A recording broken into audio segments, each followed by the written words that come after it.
your voices. Okay.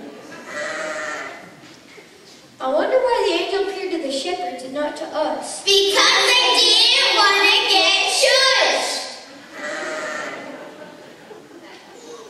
All right already. I'm out of here. I've got sheep to tend.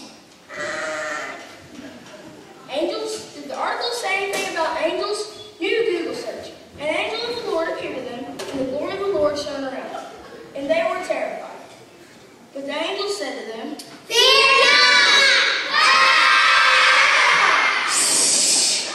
What part of fear not do you understand? Yeah, exactly what part? What part of shh? everybody stop. I've only got one sundial revolution to get all these facts about this baby and see why those wise men didn't return to Herod.